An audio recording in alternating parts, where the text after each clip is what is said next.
sabi sa inyo, digay ang dami nating videos, ay wari ko'y pending man din. Sus, kainaman na. Ma-upload na nga ni tayo ng vlog, abay wari ko'y marami nagtatanong sa akin, ano na, hindi ka na naman nakapag-upload, nakalimot ka na naman. Hala, pasensya na. Araw nga ng April 13 yan, bago mag-Lunes Santo, o digay ang tagal na, natapos na yung Holy Week, ngayon lang yung vlog, tama. Nag-leave nga pala ako dyan, syempre para umuwi ako ng probinsya, at wari ko'y miss na miss ko na ang aking mama at ang aking buhay doon. Huy, o siya, ito na nga, akwentuhan na nga ni Kit, at alam ko naman ito'y na-miss nyo na. Hala, maaga nga akong umalis niyan sa bahay at ako'y sasakay sa market papunta mismo ng Batangas Pier. Ay digay nag-intay ako ng bus ganyan. Aba bakit nung dumating ang bus, ang sabi ng konduktor ay kung okay lang daw na tumayo yung mga natira hanggang Batangas Pier.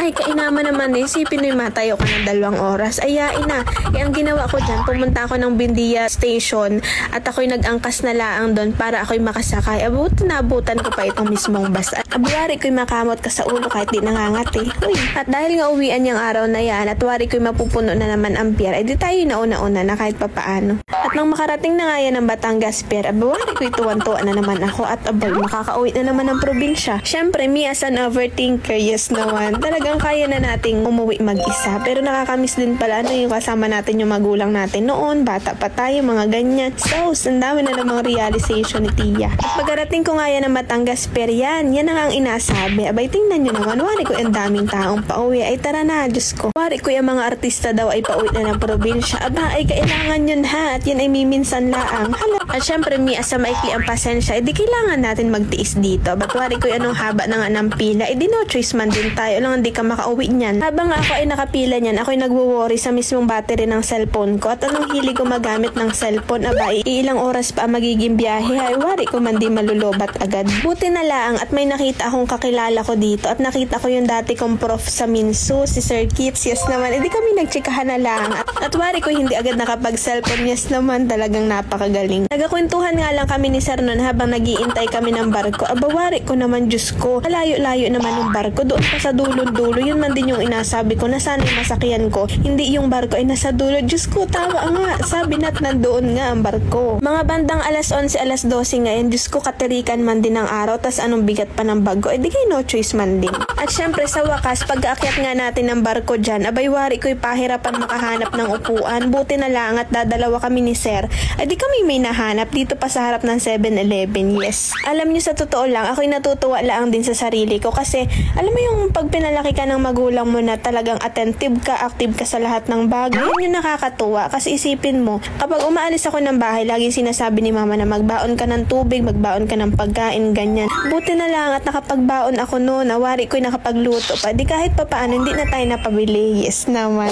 At syempre, pagkatapos nga niya, di umandar na ang barko. Aba, wari ko na iniwan ko yung barko doon sa may harapan namin. At Diyos ko, ako'y umakyat dito sa taas. Napakaganda naman talaga ng taas. Ako lang ba o kayo din? O baka ako lang? Alam mo yung mga nagagandahan sa mga ganitong view. Tapos feeling mo talaga, uuwi ka ng probinsya. Talagang yung mga ganitong view, ay, wari ko man din sa mga mahihilig dyan na mga nature lover, mahihilig dyan sa mga dagat, yung mga peaceful lang ba, ay, wari ko na may heaven. Ito ano, huy. Ganda nga itong nasakyan kong barko at ito pala binibining ko ron. Talagang merong akyatan dyan sa taas kung gusto mo mag-picture-picture. At syempre, dahil nga tayo ay mahilig mag-videos, edi kahit ano yung kinuhaan na natin ng clip. Alam niyo sa totoo lang, ang dami palang realization, ano pag mag-isa ka lang mabiyahe pa uwi ng Mindoro? Hindi ko alam talaga. Basta kung ako'y makakausap mo ng personal, ay wari ko'y kulang ang isang araw sa ating kwentuhan. Hala, siya di ayun na nga, aba, wari ko'y nag-video-video na tayo dito. Ano, hindi naman talaga sobrang hangit, pero laban na yan. Feeling ko baga ay gandang-ganda ako dyan. Aba, wari ko na may sobrang kainitan yan.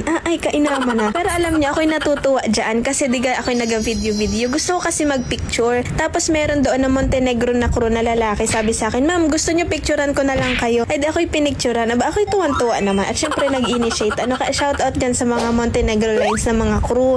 At yung mga crew talaga ng ibang barko, talaga mababait sila. Yes, next naman. Sobrang ganda nga at banayad ng biyahe ko dyan kasi isipin niyo naman, sobrang ganda at kalma ng dagat. Talagang sobrang init. Aba, wari ko na may napakaganda naman ng buong biyahe. Alam niyo, sa totoo lang, maraming nagtatanong sa akin kahit mga nagme-message sa page ko o di kaya pag nauwi ako ng probinsya, minsan si mama, bakit daw hindi na ako nag-upload, ganyan. Minsan kasi talaga, pag galing work, nakakapagod din na, yung mauwi ka na lang, mag-edit ka pa, ang hirap baga ng ganon. Kaya nga kung gusto ko na lang mag-resign man din, at tayo mag-vlog na lang, bakit hindi? Kaso nga, ayaw ni mama. At syempre, mas gugustuhin daw na kung kaya naman na pagsabay, di ka pagsabay muna. Siya, ito na, ano pa inagawa natin? Hala, bakit tagagalit? Pero tunay yun ha, salamat dun sa mga nakaka-appreciate talaga ng mga kwento ko sa buhay. Talagang kayo ay the best, yes. Tapos ganun pala yun, kung sino talaga yung mga hindi mo ka-close, o yung mga strangers ba, yun talaga yung mga nag-aabang sa'yo. Kaya maraming salamat sa inyo. Kayo kilala ko na. Hala.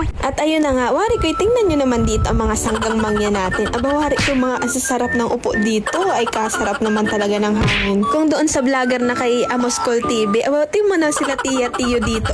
Ay wari ko, lasap na lasap ang hangin at talaga napakaliluman din. Ako'y natutuwa laang at talagang yung mga salita natin pamprobinsya, talagang nasasabi na natin siya. Noon kasi ako'y nahihiya kasi ako inapagtawanan, kasi ganito talaga ako magsalita. Pero ngayon, total naman ay nauuso na, di tayo naman ay magaw na. Total naman, dito talaga tayo galing at dito talaga nagmula yung mga salita natin. At ayan nga, syempre nandito na tayo sa gitna ng karagatan at dito nga ako sumakay sa binibining ko ron. Tingnan nyo naman ang upo ng mga mangyan. Anong sarap man din pagmasda ng ganyan.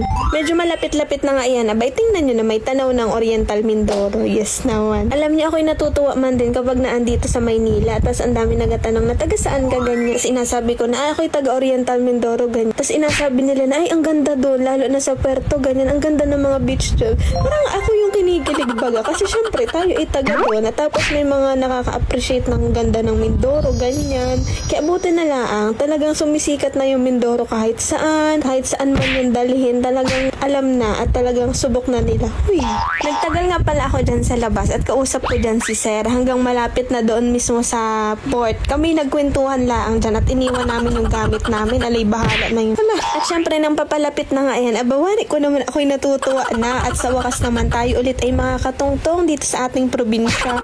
Welcome ho sa aming probinsya ng Oriental Mindoro. Siya, baka isipin nyo na anong haba na nitong video na ito ha. Alam ko namang deserve nyo ng kwentuhan at chikahan. Alam ko namang na-miss nyo yan. Uy! So ayun na nga, tunay naman talaga napakaganda ng probinsya natin. Yes naman, alam nga namang sino pa ang mabuhat ng bangko ay digay sarili laang natin na nakatira dito. So ayun na nga, konting gembot na laang ay dinaan dyan na tayo mababa na rin ang barko kahit papaano. Ganyan man din yung mga kapwa natin mangyan. Nandun pala ang sa laot, digay nakatayo na. Ganun talaga, tama. Syempre tingnan nyo naman, wari ko'y ayaw din patalo, inaman na. At ayan nga, bumalik na rin kami sa pwesto namin dyan at kinuha na namin yung bag namin. Tingnan nyo naman, pababa na mga mangyan. Wari ko'y tuwan-tuwa man din. Hala, pagkababa ko nga ng barko dyan, Diyos ko, ito naman yung mahirap nating struggle. Yung pahirapan maghanap ng sasakyan pa uwi, tama. At buti na nga lang at nakasakay na rin kami dyan. At syempre kung makikita nyo naman, yes, probinsya na. Wala na mga building. Uy, wag muna tayo. Yes naman, kaalak mo naman talaga. Tingnan nyo naman, talaga namang sunset na at inabot na tayo dyan ng hapon at ng dilim. Pero syempre kahit papaano, nakita pa rin natin ang sunset. At alam naman natin na ito ay probinsya na natin. Yes naman. Hindi naman halatang miss na miss ang probinsya. At hindi naman talaga halata na probinsya na. Tama. Kaso nga lang, yung video ko, ang daming mga poster. Diyos ko naman, wari ko naman talaga yung eleksyon na. Syempre na makauwi nga tayo dyan, syempre niyakap natin si Kumaring Jo, si Mother. Yes naman. At syempre nilaro ko na rin dito si Babaitang, ang pamangkin ditong nag-iisang babae. O siya, paano hanggang dito lang muna at pag naman mahaba-haba na ito, baka naman kayo'y maboring na. Huy. At ayun lang, sana nag-enjoy kayo sa panonood. Maraming salamat, sa susunod ulit.